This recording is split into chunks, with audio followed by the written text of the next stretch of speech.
Assalamualaikum warahmatullahi wabarakatuh. Sahabat YouTube yang dimuliakan Allah Subhanahu wa taala. Kembali saya meneruskan cerita pengalaman saya yang di video pertama kemarin, cerita masalah terkenanya PHK saya pada tanggal 15 Juli 2020 lalu. Dari situ saya tidak berputus asa. Saya teringat dan terinspirasi oleh channel-channelnya tuh Pak Ustadz Yusuf Mansur, Habib Nopel Al Idrus, atau Ustadz Gopur yang dari Jawa Timur.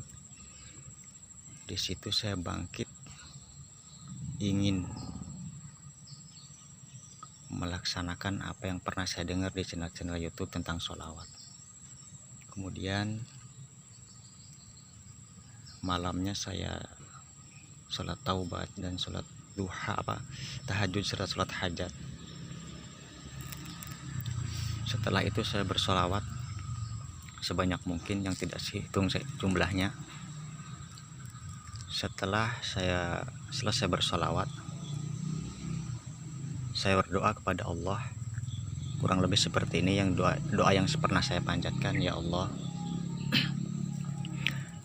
jika Engkau memang tidak menghendaki lagi saya untuk meneruskan kerja di sini, maka berikanlah jalan keluar, suatu pekerjaan atau suatu usaha yang bisa mencukupi kebutuhan keluarga saya dan bisa berbagi kepada orang lain. Dan jika Engkau masih menghendaki saya untuk selalu terus kerja di sini, di tempat saya bekerja yang sekarang ini,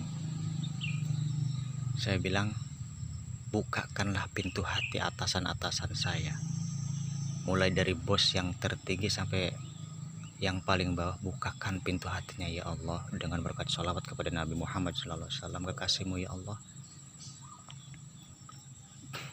dengan caramu. Seperti itu saya berdoa, karena saya yakin sholawat itu akan menyelesaikan segala masalah. Dan saya tidak cukup satu malam, bahkan terus-terusan beberapa malam yang saya lakukan. Subhanallah, dengan kebesaran Allah dan berkat salawat kepada Nabi Muhammad SAW, datanglah seseorang yang dari pihak perusahaan itu. Padahal si orang ini dia sempat dimutasi keluar daerah, di sana sekitar 6 bulan. Nah, suatu ketika beliau nggak biasanya kok WA ke saya, Assalamualaikum Pak, mana kabarnya? Baik, saya bilang. Nah, beliau bilang nanti hari Jumat saya insya Allah mau singgah di sana di mes, katanya, karena saya tinggal di mes sebuah perusahaan. Terus kemudian itu saya balas dengan saya sertakan foto surat pemphk-an kepada saya. Kemudian dia terkejut, loh kok bisa Pak, mulai kapan dapat PHK? Saya katakan tanggal 15 bos, karena saya panggil bos sama beliau karena beliau atasan tinggi saya. Nah, di situ dia tidak ada balasan. Gak lama kemudian, sekitar 1 minggu, kurang lebih 1 minggu, tiba-tiba beliau tuh datang ke tempat saya. Padahal yang saya tahu beliau tuh dimutasi ke daerah Manado, ke daerah Sulawesi.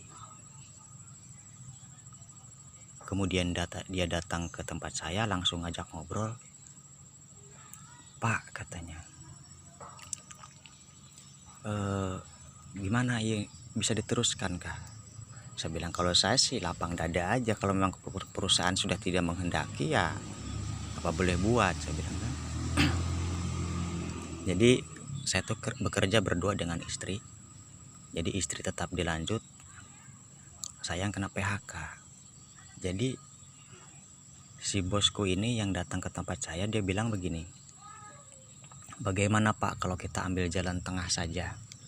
Maksudnya, katanya, dibalik nama. Jadi anggaplah bapak yang tidak di PHK, ibu yang diistirahatkan. Nah, kata bosku begitu bilangnya. Saya bilang saya nggak masalah, asalkan sesuai dengan gajinya gitu kan. karena nggak mungkin dua pekerjaan dipegang satu orang itu gajinya satu. Saya bilang saya nggak mau kalau begitu. Akhirnya saya banyak pertimbangan dengan beliau-beliau itu yang datang ke sini, sekitar 2 orang, atasan-atasan semua.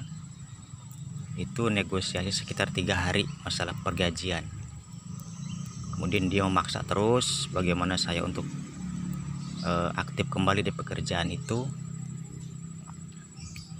Dan akhirnya singkat cerita diputuskanlah saya tetap bekerja lagi. Artinya saya diambil kembali, tapi dengan nama, atas nama istri, bukan nama saya. Jadi dibalik nama saja. Nah, jadi cerita daripada ini adalah kesimpulannya semua itu tertolong oleh berkahnya bacaan sholawat kepada Nabi Muhammad SAW. Dan ini mudah-mudahan saya berharap teman-teman yang pernah punya nasib seperti saya, sesulit apapun dalam kehidupan kita, urusan apapun itu, silahkan kawan-kawan untuk mendawamkan sholawat dan yakin dalam hati bahwa sholawat itu akan menyelesaikan segala urusan yang kita punya, baik urusan dunia maupun urusan akhirat. Demikian sekilas yang bisa saya paparkan, mudah-mudahan bisa diambil hikmah dan kemanfaatannya daripada video ini. Sekian, wassalamualaikum warahmatullahi wabarakatuh.